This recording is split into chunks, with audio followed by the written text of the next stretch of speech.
struktur jaringan pada tumbuhan dan hewan.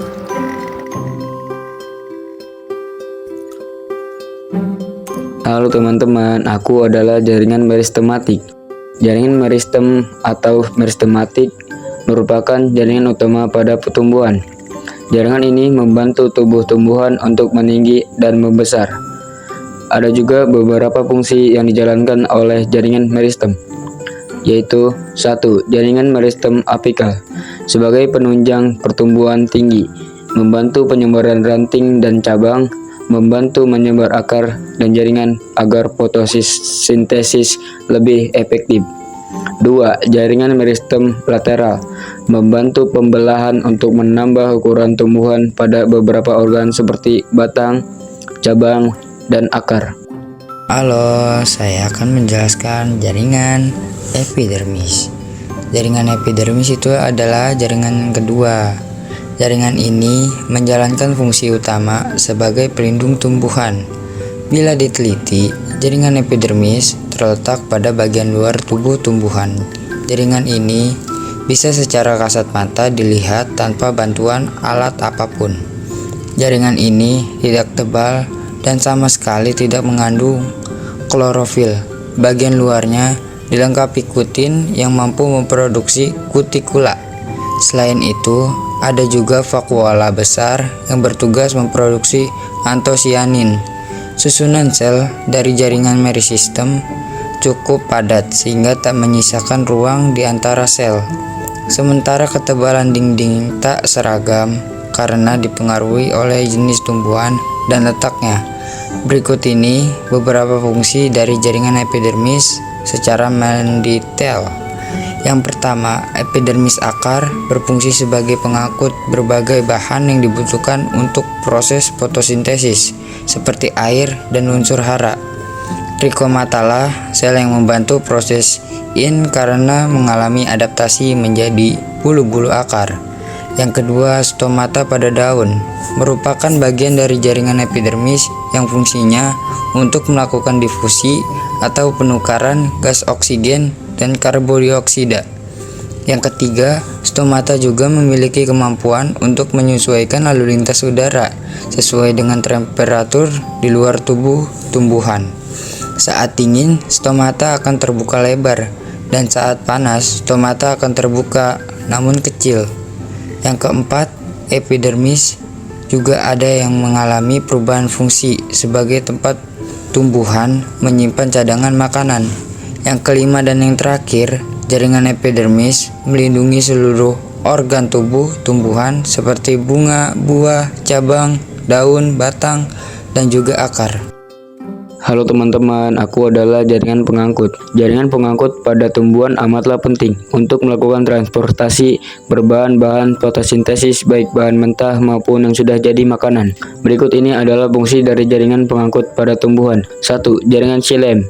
Jenis dari jaringan pengangkut akan menarik air dan zat hara dari dalam tanah untuk menuju ke daun. 2. Jaringan floem. Sebagai pasangan dari jaringan xilem akan melakukan fungsinya sebagai penyebar bahan makanan atau nutrisi yang telah jadi sebagai hasil dari fotosintesis.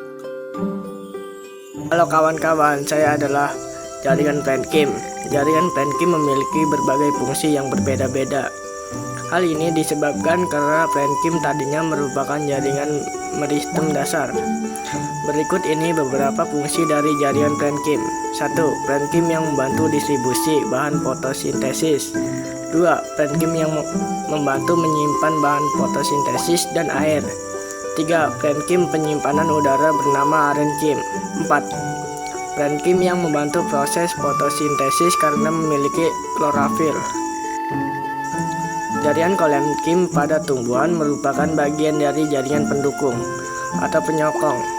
Fungsi utamanya adalah menguatkan organ tubuh yang statusnya masih terus melakukan pertumbuhan. Berikut ini beberapa fungsi dari jaringan kolenkhyma. 1. Menyokong pertumbuhan tanaman untuk memanjang atau meninggi. 2. Bergabung dengan kloroplas sehingga bisa berfotosintesis juga. 3. Pemberi sifat fleksibel pada tubuh tumbuhan sehingga tak mudah patah. Halo kawan-kawan, aku adalah jaringan sklerenkim yang ada pada tumbuhan. Jaringan sklerenkim adalah jaringan tumbuhan yang tersusun dari sel-sel yang telah mati. Jaringan ini memiliki dinding sel yang kuat, tebal, dan mengandung banyak lignin. Aku juga mempunyai dua fungsi utama loh, yaitu yang pertama adalah jaringan sklerenkim menjalankan fungsi untuk membantu tumbuhan, yaitu sebagai penyokong. Meski tersusun dari sel-sel mati, jaringan sklerenkim bisa menguatkan bagian tubuh tumbuhan dewasa yang masih aktif tumbuh. Dan fungsi yang kedua adalah jaringan sklerenkim juga membantu melindungi bagian dari tubuh tumbuhan. Jaringan ini bisa ditemukan pada bagian biji tumbuhan. Halo kawan-kawan, aku adalah jaringan epitel yang ada pada hewan. Jaringan ini menjalankan fungsi layaknya jaringan epidermis pada tumbuhan, yaitu sebagai pembatas tubuh hewan dengan dunia luar, atau yang disebut juga epitelium.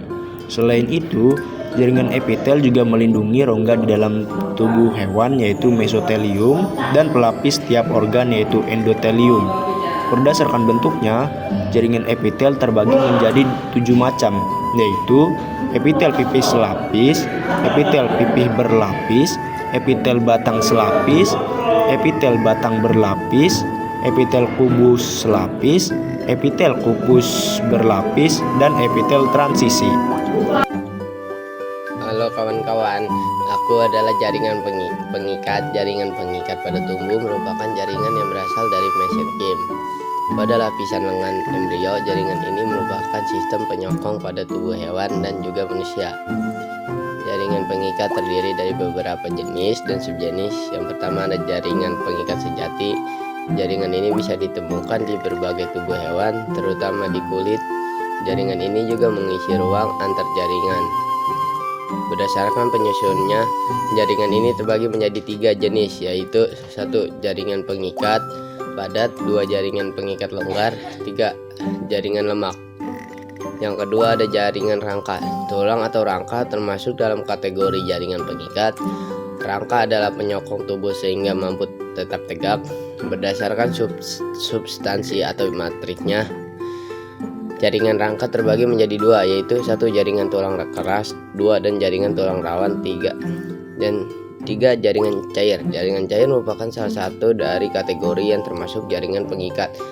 Hal ini karena tugasnya membantu menyokong jaringan lain dan juga organ. Jaringan ini terbagi menjadi 2 macam, yaitu ada jaringan darah. Jaringan darah terdiri dari eritrosit atau sel darah merah, leukosit atau sel darah putih, dan keping darah atau trombosit serta plasma darah. Yang kedua ada jaringan limfa. Jaringan limfa ada atau kelenjar getah bening mengandung plasma.